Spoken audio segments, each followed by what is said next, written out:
Hello, this is Dr. Jason Lofton with Dr. Randy Walker, and y'all are probably familiar with this because we've talked before about vaccines and COVID, but we just want to come to y'all with an update today on the COVID vaccine, and just to give y'all some encouraging words on this, and see if you have any questions, let y'all get to us through social media. But I'm going to let Dr. Walker talk about what's new with the COVID vaccine. Well, the Pfizer vaccine has been approved for kids over 5 years old, 5 and over. And now the boosters are available, and you can mix and match. If you had any initial vaccine series, you can get any booster shot. So if you had Pfizer to begin with, you can get Moderna or Johnson & Johnson, and the same is true for all three. And this is free. You know, government's paying for this. You don't Right. have to pay. Your insurance pays, so it doesn't cost you a dime. Right. And there's really no contraindication to the vaccine itself. There have been incredibly rare instances of myocarditis and pericarditis. And if you had that reaction with the first or second initial vaccine shot, it might be a contraindication to getting the booster shot. Yeah, but so far we haven't seen any of that No. in Sevier County or DeQueen, or really in the area. That it's a very rare Right. occurrence, and that's just an inflammation in the lining of the heart. And the students or kids who've had this have almost 100% recovered fully.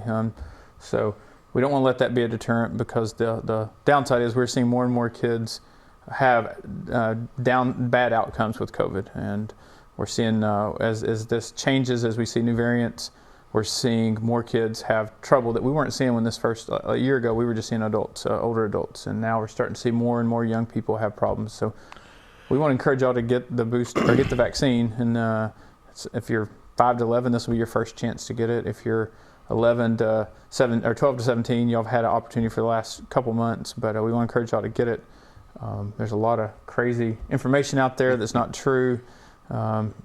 We've both had he's had the Pfizer, I've had the Moderna, and so neither one of us. And we both had COVID. Yeah, we both had COVID, and so we want to encourage y'all to get it, and we're available at our office and social media if y'all want to reach out to us. And just a little bit more information. If you got the Johnson & Johnson, you can get the booster shot 2 months after your Johnson & Johnson vaccine. If you got the Pfizer or Moderna, it'll be 6 months after your second shot. Yeah. You'll be eligible for the booster. Yeah. They start recommending people that had the infusion of the antibodies to wait 90 days before they get a shot. You can get the flu shot and the COVID booster on the same day, or the COVID shot on the same day. A lot of people like to separate them by 2 weeks, but if you want to get it, you can. There's not any contraindications to that. The booster shot is recommended for 18 and over if you live in a long-term care facility, or if you have a comorbid condition. And obesity, a BMI greater than 35, is definitely one of those conditions. Yeah. And for workers, or if you're a student, you're in contact with a lot of people, healthcare workers or teachers, those boosters are recommended, but everybody 65 and older, they recommend getting it. And if you work in any occupation that puts you at an elevated risk. So that'd be like poultry industry, Yes. Tyson's or Pilgrims or Right. Husqvarna, any of our Healthcare. healthcare. So a lot of our parents, your parents, if you're a kid watching this, or some of you, maybe your spouse or relative are working in those industries in our area, and so we do recommend people get those. We've had a good increase so far in the number of people taking the vaccine, and our numbers are going down. We have had a lot of people in the area who've had COVID, and so that combined with the vaccines, we're seeing numbers go down. Hopefully we'll continue that trend. Right. Any more thoughts or anything? I can't think of any. Okay, so we want to encourage y'all to get the booster or get the initial shot if you haven't. It'll protect you. We're not seeing any side effects from this really whatsoever, and so yes, they exist, but it's very, very few compared to the people who've died from this. If you have questions, Dr. Walker's office is. Maybe one more thing on side effects. If your concern is myocarditis or pericarditis, you're about 150 times more likely to get myocarditis if you're not vaccinated, and about 60 more times to get pericarditis if you're unvaccinated. Yeah.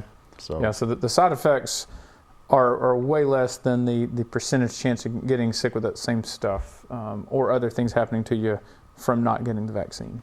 There's nothing that's more likely to happen to you getting the vaccine than not getting the vaccine. Yeah.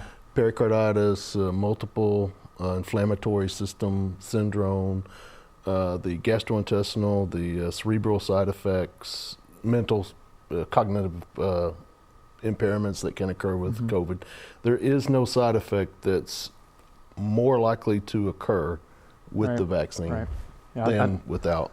I tell people you're more likely to have a vehicle accident, a lot more likely to have a vehicle accident than you are going to have a problem with the COVID vaccine. Right. So, well, keep doing the good work y'all are doing in the community. Students study hard. Adults, thanks for all you're doing to help. And we'll continue growing stronger. Have a good day. Thank you.